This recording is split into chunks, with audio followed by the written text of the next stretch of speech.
नमस्कार, जय हिंद दोस्तों, Vande Mataram. The exam point में आप सभी का स्वागत है। दोस्तों, आज के इस वीडियो में हम लोग जो है पढ़ने वाले हैं भारत का भूगोल, जो आपके सभी कंपटीशनों के लिए बहुत महत्वपूर्ण होने वाला है, क्योंकि इस वीडियो के अंतर्गत हम लोग जो है भारत के भूगोल को मैप के माध्यम से पढ़ना देखेंगे और इससे संबंधित जो महत्वपूर्ण प्रश्न हैं उसको भी हम लोग लास्ट में करेंगे। तो चलिए आइए हम लोग वीडियो को शुरू करते हैं। दोस्तों, सबसे पहले यहाँ पर हम लोग देखते क्या हैं कि यदि हम किसी के बारे में पढ़ना, हमें किसी देश के बारे में पढ़ना है तो सबसे पहले उसकी भौगोलिक स्थिति के बारे में देख लेना जरूरी होता है। तो जैसे यहाँ पर हमें पढ़ना है भारत का भूगोल, तो भारत का भूगोल पढ़ने के लिए सबसे पहले जरूरी हो जाता है कि भारत की भौगोलिक स्थिति क्या है। तो सर्वप्रथम यहाँ पर जैसा कि आप सभी लोग जानते हैं कि भारत का क्षेत्रफल कितना है, ठीक है। तो भारत का क्षेत्रफल, तो इसको याद करने का सबसे सरल तरीका यही है कि 32,87,263, अर्थात यहाँ पर आप समझ जाइए कि 32,87,263 वर्ग किलोमीटर है। हालांकि ये प्रश्न पूछा नहीं जाता है, इससे जो प्रश्न पूछे जाएंगे अभी हम लोग नीचे डिस्कस करने वाले हैं, ठीक है। तो उसके बाद आती है भारत की भौगोलिक स्थिति के बारे में। तो देखिए, भारत की भौगोलिक स्थिति को दो तरीके से देखा जाता है, एक अक्षांशीय दृष्टि से और एक जो है देशांतरीय दृष्टि से, ठीक है। तो सबसे पहले हम लोग देखते हैं कि अक्षांशीय दृष्टि से भारत किस गोलार्ध में स्थित है, ठीक है। यदि हम पूरे विश्व को लेते हैं, ठीक, विश्व को लेते हैं तो भारत उत्तरी गोलार्ध में है कि दक्षिणी गोलार्ध में। तो सबसे पहले जानना पड़ेगा कि उत्तरी गोलार्ध और दक्षिणी गोलार्ध क्या होता है, ठीक है। तो जैसे ये पृथ्वी है, ठीक है, इसके मध्य से एक रेखा गुजरती है जिसे क्या कहते हैं, जीरो अंश अक्षांश रेखा, जिसे विषुवत रेखा कहते हैं, ठीक है। ये बिल्कुल पृथ्वी के एक तरीके से समझ लिए बिल्कुल मध्य से गुजरती है, ठीक है। तो इसके नीचे वाला जो हिस्सा होता है ये दक्षिणी गोलार्ध कहलाता है और इसके ऊपर वाला हिस्सा ये आपका क्या कहलाता है, उत्तरी गोलार्ध कहलाता है, ठीक है। तो इस हिसाब से देखा जाए तो ये इधर की जो भी रेखाएं खींची जाती हैं, अर्थात क्षैतिज रेखाएं जितनी भी खींची जाती हैं वो क्या कहलाती हैं, आपकी अक्षांश रेखाएं कहलाती है, ठीक है। तो अक्षांशीय दृष्टि से भारत किस गोलार्ध में स्थित है, उत्तरी गोलार्ध में, ठीक है। चलिए अब आइए हम लोग देखते हैं देशांतरित दृष्टि से। तो देशांतरित दृष्टि से किस गोलार्ध में स्थित है, पूर्वी गोलार्ध में। अब इसको भी हम लोग समझ लेते हैं। जैसे ये पृथ्वी है, ठीक है, इसके मध्य से फिर यहाँ पर इन दोनों ध्रुवों को मिलाने वाली एक रेखा खींची जाती है, ठीक। तो इसके इधर अर्थात दाहिने तरफ वाला हिस्सा ये आपका पूरब कहलाएगा और इसके बाएं वाला हिस्सा ये आपका क्या कहलाएगा, पश्चिम कहलाएगा, ठीक है। तो ये पूर्वी गोलार्ध हो जाएगा और ये पश्चिमी गोलार्ध हो जाएगा, ठीक है। अच्छा, चलिए अब यदि हम बात कर लेते हैं कि पूरे पृथ्वी पे ये कहाँ पर स्थित है, अर्थात भारत कहाँ पर स्थित है। तो जैसे आपका मान लेते हैं ये कोई गांव है, ठीक है। अब गांव में आपका घर यहाँ पर है, पड़ता है, ठीक है, यहाँ पर घर पड़ता है। अब कोई व्यक्ति मान लेते हैं इधर से आ रहा, तो आपसे पूछेगा कि आपका घर किधर है, तो आप कहोगे मेरा घर पूरब की तरफ है। पूरब मतलब क्या हो गया, अर्थात इस तरफ है ना, ठीक है, इस तरफ है, उत्तर की तरफ से आ रहा। तो अब ये आएगा इधर, तो भैया पूछेगा भैया पूरब के किस तरफ होगा, तो कहोगे भैया थोड़ा सा आप इसके कोने में आइए या दाएं बाएं आइए या आप कह दीजिए कि उत्तर पूर्व में आइए, ठीक है। इस तरीके से आप कहेंगे, ठीक है। तो इस तरीके से वो क्या हो जाएगा, आप आपके सही स्थान पर सही समय से पहुंच जाएगा। ऐसे ही इसमें भी है कि ये जो भारत है ये पूरे विश्व में देखा जाए तो किस तरफ स्थित है, एग्जैक्ट लोकेशन, तो उत्तरी पूर्वी गोलार्ध में। कहाँ पर स्थित है, उत्तरी पूर्वी गोलार्ध में स्थित है, ठीक है। यदि जब बात की जाती है कहाँ पर, महाद्वीप में, तो भारत किस महाद्वीप में स्थित है, एशिया महाद्वीप में। और एशिया महाद्वीप में किस जगह स्थित है, तो एशिया महाद्वीप के दक्षिण में, और वो भी दक्षिण मध्य में स्थित है। अभी हम लोग इसको देखेंगे मैप में कहाँ कैसे इसकी स्थिति है, ठीक है। पहले यहाँ पर आप तथ्यों को समझ लीजिए, फिर बात की जाती है इसकी आकृति की। ये कई बार क्वेश्चन पूछा जाता है और ये मोस्ट इंपॉर्टेंट प्रश्न भी बनता है कि भारत की ज्यामितीय आकृति कैसी है। तो भारत की ज्यामितीय आकृति कैसी है, चतुष्कोणीय है, ठीक है। कैसे है वो भी देख लेते हैं। तो ये देखिए, यहाँ पर भारत का अंतिम बिंदु है, यहाँ पर भारत का मान लेते हैं अंतिम बिंदु, ये यहाँ पर अंतिम बिंदु और ये अंतिम बिंदु, ठीक है। उत्तर पूर्व की तरफ पूरा हो गया, ठीक है। ये पूरा का पूरा, एक सेकेंड, हाँ, यहाँ पर एक बिंदु। तो अगर इस तरीके से इसे मिला दिया जाता है, ठीक है, तो क्या बन जा रहा है, एक चतुर्भुज बन जा रहा है। तो इस दृष्टि से भारत की जो ज्यामितीय आकृति कैसी है, चतुष्कोणीय है, ठीक है। चलिए अब आइए हम लोग उत्तरी पूर्वी गोलार्ध को अच्छे तरीके से हम लोग समझते हैं, ठीक है। यहाँ पर देखिए, यहाँ पर क्या है, जैसे मैंने अभी आपको बताया कि ये आपकी अक्षांश रेखा है, ठीक है। ये जितनी भी इधर की रेखाएं खींची गई हैं, क्षैतिज रेखाएं कैसी हैं, अक्षांश रेखाएं हैं, ठीक है। तो अब ये देखिए भूमध्य रेखा अर्थात 0 अंश अक्षांश रेखा जिसे विषुवत रेखा कहते हैं, तो ये मध्य से होकर गुजरी है ना, भूमध्य रेखा ये आपकी कहाँ से गुजरी है, मध्य से होकर गुजरी है ना। चलिए थोड़ा सा हम लोग कलर चेंज कर लेते हैं तब। अब इसके बाद एक रेखा यहाँ से गुजरी है, ठीक है, ये आपकी कौन सी रेखा है, ये ग्रीनविच रेखा, ठीक है, ये भी बिल्कुल मध्य से गोलोक की गुजरी है, ठीक है। तो इसके इधर वाला हिस्सा पश्चिम, इसके इधर वाला हिस्सा पूरब, ठीक है। अब ये आपका क्या है, ये आपका भूमध्य रेखा है, ठीक है। तो इसके ऊपर वाला हिस्सा उत्तर और इसके नीचे वाला हिस्सा दक्षिण। तो अब भारत देखो कहाँ पर, मान लेते हैं हम लोग सेंटर में, ठीक है। तो भारत कहाँ पर है, इस हिसाब से देखा जाए तो उत्तर में है ना, यही तो है भारत, ठीक है। कहाँ पर है, यही तो है भारत, यही है भारत, ठीक। ज़्यादा हो गया है चीज़ें, हाँ। अब आप देखिए यहाँ पर यही तो है भारत, ठीक। अब यहीं पर इस हिसाब से देखा जाए तो उत्तर में हो गया, लेकिन एग्जैक्ट देखा जाए तो किस तरफ पड़ रहा है, इस तरफ वाला हिस्सा क्या कहलाता है, उत्तर पूर्व नहीं कहलाता है। तो भारत का जो है स्थिति कैसी है, उत्तरी पूर्वी गोलार्ध है, ठीक है। मेरे ख्याल से आप चीज़ें समझ गए होंगे। अब देखिए एक चीज़ यहाँ पर भी और भी चीज़ें समझ लीजिए, ठीक है। चीज़ें और क्या समझना है, यहाँ पर देखिए भारत एशिया महाद्वीप में है ना, और एशिया महाद्वीप के कहाँ पर है, देखिए एकदम दक्षिण में है, कहाँ पर है, एकदम दक्षिण में है, ठीक है, दक्षिण में। और वो भी देखिए एकदम मध्य में, दक्षिण में, वो भी कहाँ पर, मध्य में है, ठीक है। तो भारत देखा जाए तो विश्व में कहाँ स्थित है, एशिया के दक्षिण मध्य में स्थित है, ठीक। चीज़ें क्लियर हो गई ना।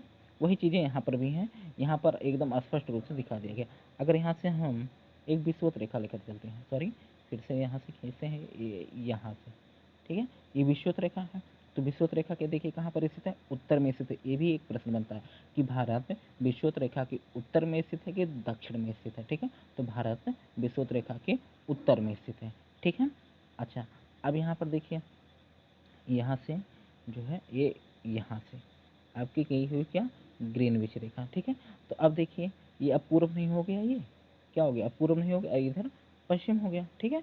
तो अब ये भारत किस तरफ ये स्थित है, उत्तर पूर्वी गोलार्ध में, ठीक है। मेरे ख्याल से ये चीज़ें इतनी समझ में आपको आ गई होंगी, ठीक है। अब आइए चलिए हम लोग देख लेते हैं कि भारत के अक्षांशीय विस्तार कितना है और देशांतरीय विस्तार कितना है, ठीक है। इन सारी चीज़ों को भी देख लेते हैं। तो देखिए यहाँ पर दो चीज़ें हैं, जैसे हम लोग थोड़ा सा यहाँ पर मैप ले लेते हैं, ठीक है। मैप से चीज़ें अभी समझ में आ जाएंगी। जैसे यहाँ पर देखिए एक चीज़ यहाँ पर देख लीजिए, ये जो पूरा आपका हिस्सा दिख रहा है, ये पूरा हिस्सा ये भारत की मुख्य भूमि कहलाती है, क्या कहलाती है, भारत की मुख्य भूमि कहलाती है। और यहाँ पर आप देख पा रहे होंगे, जैसा यहाँ पर ये आपका क्या, अंडमान निकोबार द्वीप समूह, ठीक है। यहाँ पर आपका क्या है, लक्षद्वीप है, ठीक है। तो इस द्वीपों से भी भारत की जो है सीमाएं लगी हुई हैं। तो यहाँ की स्थिति के आधार पर इसको दो तरीके से कहा गया है, क्या कि एक तो पूरे भारत की जब बात की जाएगी, अर्थात जहाँ से भारत की सीमा प्रारंभ होती है वहाँ से जब बात की जाएगी, तो 6 अंश 4 मिनट उत्तरी अक्षांश से लेकर 37 अंश 6 मिनट उत्तरी अक्षांश के मध्य है, ठीक है। यहाँ पर आप दोनों चीज़ें देख रहे होंगे कि ये आपका दक्षिणी वाला बिंदु है, ठीक है, और ये आपका सबसे उत्तरी वाला बिंदु है। अभी हम दिखा देते हैं आपको मैप पे, ये देखिए, ठीक है। 6 अंश आपका कहाँ पर है, एकदम देखिए लास्ट में है, ठीक है। थोड़ा सा हम जूम कर दे रहे हैं, ये देखिए एकदम कहाँ पर है, एक सेकेंड, ये यहाँ पर है, 6 अंश यहाँ पर है ना। ये आपका क्या हो गया, यहाँ से शुरू है, भारत की सीमा कहाँ से शुरू है, 6 अंश 4 मिनट, यही 45 मिनट तो लिया जाता है, लेकिन वो पढ़ा किया जाता है 6 अंश 4 मिनट, ठीक है। अच्छा, अब यहाँ पर देखिए सबसे इसका उत्तरी हिस्सा, ये देखिए, ठीक है, ये कितना है, 37 अंश 6 मिनट, ठीक। चीज़ें मेरे ख्याल से समझ में आ गई होंगी। तो भारत का जो है अक्षांशीय विस्तार कितना है, 6 मिनट, सॉरी 6 अंश 4 मिनट उत्तरी अक्षांश से लेकर 37 अंश 6 मिनट, ठीक है, उत्तरी अक्षांश तक है। अब यहाँ पर एक चीज़ देखिए, कुछ लोग कहेंगे कि याद कैसे किया जाए। देखिए याद करने का सबसे आसान तरीका यही है कि आपको एक याद कर लेना है, 6 याद हो गया ना, 6 किया।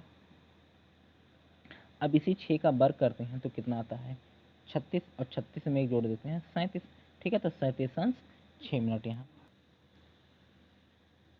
फिर चलिए आइए देखिए मुख्य भूमि का विस्तार कहाँ से है। तो मुख्य भूमि जैसा कि मैंने आपको बताया अभी, यहाँ पर ये आपका हिस्सा जो दिख रहा है, ये पूरा का पूरा ये पीला वाला हिस्सा, ये आपकी क्या है, मुख्य भूमि है, ठीक। चलिए तो अब यहाँ पर देखते हैं हम लोग कि मुख्य भूमि का विस्तार कितना है। तो 8 अंश 4 मिनट उत्तरी अक्षांश से लेकर 37 अंश 6 मिनट उत्तरी अक्षांश के मध्य है। ठीक, चलिए अब देख लेते हैं इसका देशांतरीय विस्तार कितना है। तो 68 अंश 7 मिनट पूर्वी देशांतर से लेकर 97 अंश 25 मिनट पूर्वी देशांतर है। ठीक है, 97 अंश पूर्वी देशांतर के बीच है। ठीक, उसके बाद देख लेते हैं हम लोग क्या कि उत्तर से लेकर दक्षिण तक विस्तार कितना है। अर्थात यहाँ पर आप देखे होंगे 8 अंश 4 मिनट से लेकर 37 अंश 6 मिनट इसके बीच की दूरी कितनी है। तो इसके बीच की दूरी कितनी है 3214 किलोमीटर अर्थात 3214 किलोमीटर। ठीक है, ऐसे ही देख लेते हैं क्या कि पूर्व से लेकर पश्चिम तक विस्तार कितना है 2933 किलोमीटर अर्थात 68 अंश 7 मिनट पूर्वी देशांतर से लेकर 97 अंश 25 मिनट पूर्वी देशांतर तक। ठीक है, आइए इसको हम लोग मैप में देख लेते हैं यहाँ पर। ठीक है, तो ये देखिए क्या है आपका, ये 37 अंश 6 मिनट है। ठीक है, और नीचे यहाँ पर ये 8 अंश 4 मिनट। तो अब इसके इसके इधर की दूरी कितनी हो जाएगी तो 3214 किलोमीटर। ठीक है, अब यहीं पर हम लोग ये भी देख लेते हैं। ये देखिए 68 अंश 7 मिनट से लेकर 97 अंश 25 मिनट, यहाँ से लेकर यहाँ तक की दूरी कितनी हो जाएगी। ठीक है, 2933 किलोमीटर। ठीक है, ठीक है, चलिए तो आइए हम लोग अब फटाफट कुछ प्रश्न देख लेते हैं। ठीक है, अभ्यास प्रश्न।